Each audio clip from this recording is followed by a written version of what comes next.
Hello friends, कैसे हैं आप सब। स्वागत है आपका अपने ही चैनल मीडू स्टडी में। मैं हूं आपका दोस्त आशुतोष, आई एम इंदौर से, और हम सीख रहे हैं मार्केटिंग कॉन्सेप्ट्स को बड़े ही सिंपल वे में। फ्रेंड्स, जैसा कि आपको याद होगा, हम फोर्थ मॉड्यूल स्टार्ट कर चुके हैं मार्केटिंग का, जिसमें हम business markets and business buyer behaviour को पढ़ रहे हैं।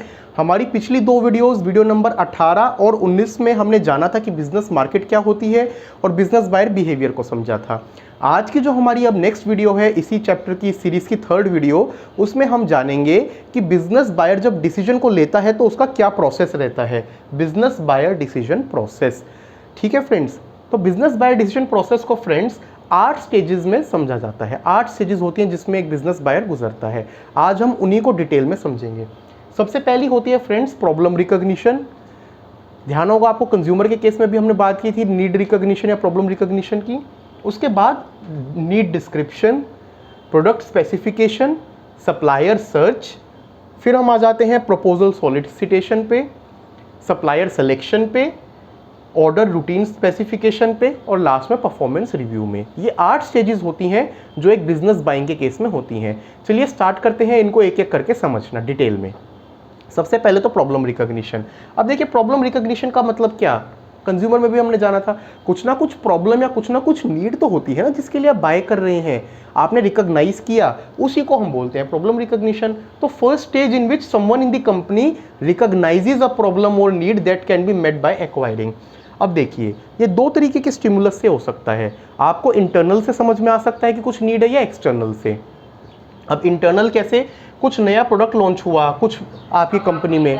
अब अगर कुछ नया प्रोडक्ट लॉन्च हुआ है, कुछ नया प्रोडक्ट अगर लॉन्च हुआ है तो फ्रेंड्स क्या होगा, आपको उसके लिए सपोर्टिंग चीज़ें भी तो करनी पड़ेंगी। तो ये एक इंटरनल स्टिमुलस है। हो सकता है आपको कंपनी में कुछ मशीन खराब हो गई है, उसको रिपेयर करना है, उसके स्पेयर पार्ट्स खरीदने हैं। तो इस केस में क्या होगा, आपको इंटरनल स्टिमुलस से आपको पता लगा कि भाई नीड है। अब एक्सटर्नल कैसे हो सकता है, कंपनी ने आपको भेजा एक ट्रेड शो में, उस ट्रेड शो में आप गए, आपने जाना, ऐड कोई देखी आपने, तो इन सब से आपने कहीं ना कहीं रिकॉग्नाइज किया कि कुछ प्रॉब्लम है। ये था हमारा पहला स्टेज। अब हम चलते हैं दूसरे पे, general need description, stage in which buyer describes is the general characteristics and quantity of needed item. मतलब हम डिफाइन कर रहे हैं कि हमें जो आइटम चाहिए उसकी क्या जर्नल डिस्क्रिप्शन। अभी हम टेक्निकलिटी पे नहीं जा रहे, हम जनरली बता रहे हैं। देखिए, अब स्टैंडर्ड आइटम्स के केस में तो क्या होगा, इजी टू डिफाइन होगा, हम बता सकते हैं, कोई भी बता देगा कि हमें ये चीज़ चाहिए, ऐसे चाहिए। कई बार आइटम बड़े ही कॉम्प्लेक्स होते हैं, तो उस केस में आपको और कुछ लोगों के साथ कंपनी में काम करना पड़ता है इसको डिफाइन करने के लिए। जैसे कि अगर कोई टेक्निकल रिक्वायरमेंट है, इंजीनियरिंग रिलेटेड रिक्वायरमेंट है, तो आपको इंजीनियर के साथ करना पड़ सकता है।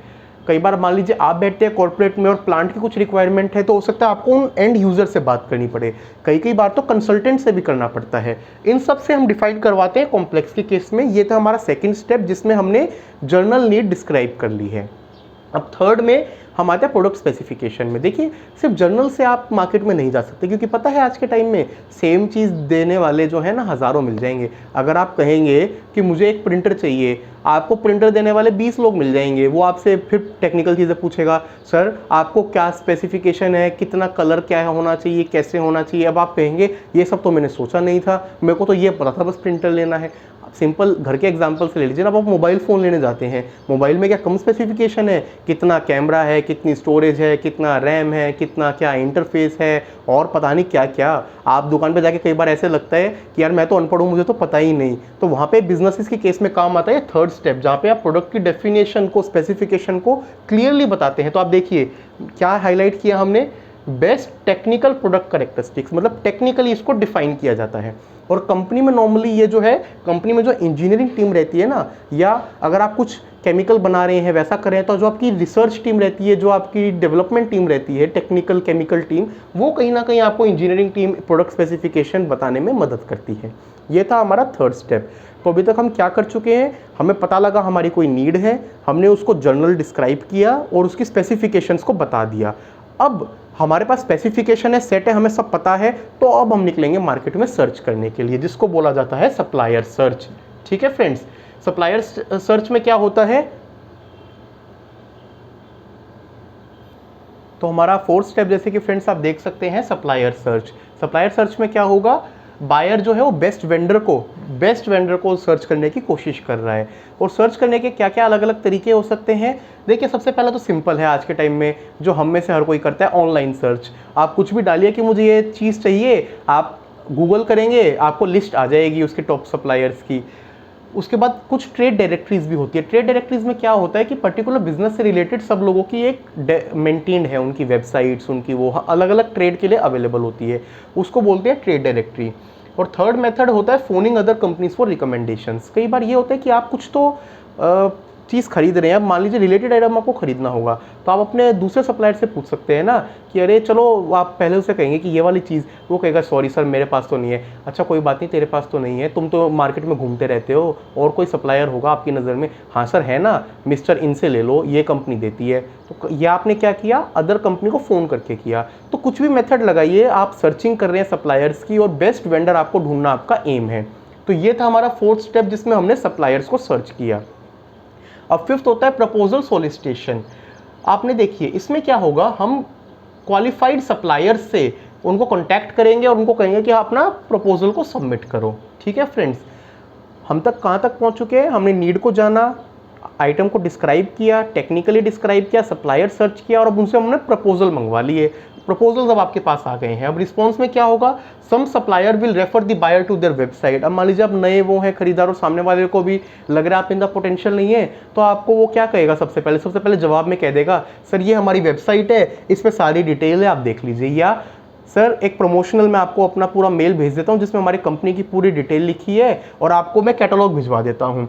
कई बार ये भी हो सकता है कि आपको लग रहा है अच्छा प्रोस्पेक्ट है, तो उस केस में आप सेल्स पर्सन को बोल देंगे कि सेल्स पर्सन आपके पास आएगा और वो आपको एक्सप्लेन कर देगा।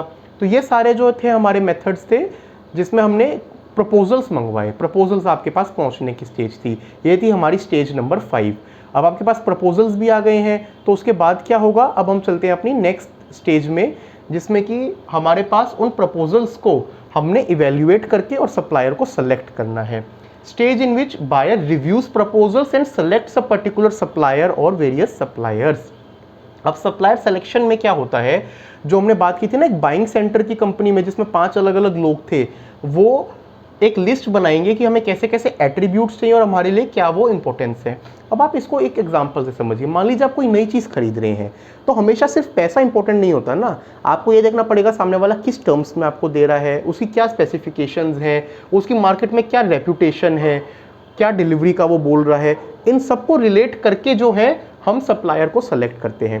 क्योंकि देखिए अब मान लीजिए आपने सप्लायर को सेलेक्ट किया, सिर्फ ऐसा सप्लायर जो आपको सस्ते में माल दे रहा था। अब मान लीजिए सस्ता तो दे रहा है लेकिन 1 महीना लेट दे रहा है, या मार्केट में उसकी रेपुटेशन खराब है, तो आप क्या करेंगे, तो आपकी जो बाइंग कमेटी है वो एक पैरामीटर पे परसेंटेज डाल देती है। भाई 30% वेटेज हम देंगे मान लीजिए प्राइस को, अगली 20% वेटेज हम लोग देंगे कि सर्विस क्वालिटी कैसी है, फिर 20% वेटेज हम देंगे डिलीवरी को, फिर रिमेनिंग वेटेज हम देंगे कॉम्पिटिटिव प्राइस को। सबको जोड़ जाड़ के आप जो है सप्लायर को सेलेक्ट करते हैं। ये था हमारा छठा स्टेज बिजनेस बाइंग के केस में।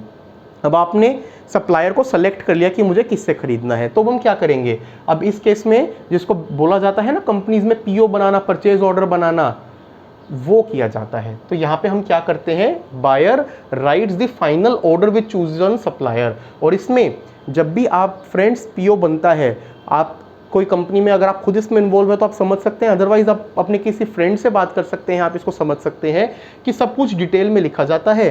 क्या टेक्निकल स्पेसिफिकेशन रहेंगी, कितनी क्वांटिटी नीडेड है, क्या टाइम ऑफ डिलीवरी है, क्या रिटर्न पॉलिसी है, क्या वारंटी है, सब कुछ इस ऑर्डर में आता है। इसको बड़े ही डिटेल में लिखा जाता है और इसको बोला जाता है ऑर्डर रूटीन स्पेसिफिकेशंस, जिसमें पूरी डिटेल्स हैं। अब आपने वो भी कर दिया और आपने परचेज कर लिया। अब इसके बाद क्या होगा, क्या काम खत्म हो गया, एक और इंपॉर्टेंट चीज़ बची है और वो है परफॉर्मेंस रिव्यू।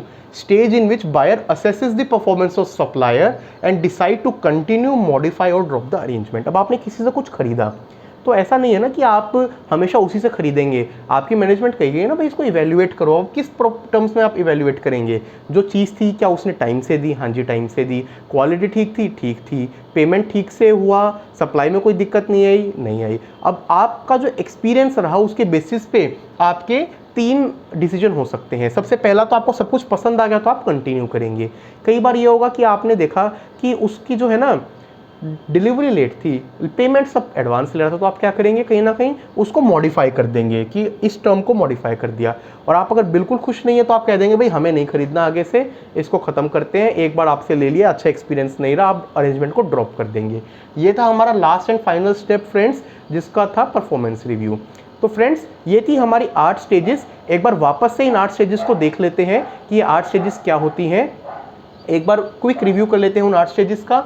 हमारे स्टार्टिंग वाले डायग्राम से प्रॉब्लम को हमने रिकॉग्नाइज किया, नीड्स को डिस्क्राइब किया, फिर टेक्निकल टीम के साथ स्पेसिफिकेशंस को लिस्ट किया, सब कुछ हो गया। सप्लायर्स को सर्च कर लिया, सर्च करके सप्लायर से हमने मंगवा लिए प्रपोजल्स, उन प्रपोजल को इवेल्युएट करके हमने सप्लायर को कर लिया सेलेक्ट, उसे कर दिया पीओ इशू, उससे सामान आया, बाद में परफॉर्मेंस को कर लिया रिव्यू और डिसाइड कर लिया कि इसी के साथ करना है या आगे कुछ और सर्च करना है। होप आपको पसंद आया और सिंपल सा बिल्कुल समझ में आया। ये 8 स्टेजेस थी। ये थी हमारी बिजनेस बायर डिसीजन प्रोसेस की 8 स्टेजेस फ्रेंड्स। अब इसके बाद हम देखिए ऑलरेडी 3 सेशन इस टॉपिक पे कर चुके हैं। बिजनेस मार्केट को समझा, बायर के बिहेवियर को समझा बिजनेस के केस में, और डिसीजन के प्रोसेस को समझा। अब एक और बहुत इंपॉर्टेंट कॉन्सेप्ट हमारा बचता है, जो है engaging business buyers with digital. मतलब आज के डिजिटल मीडियम में बिजनेस बाइंग कैसे चेंज होती जा रही है उसको समझना।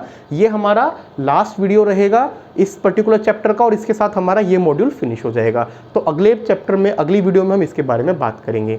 होप आपको आज का वीडियो अच्छा लगा होगा।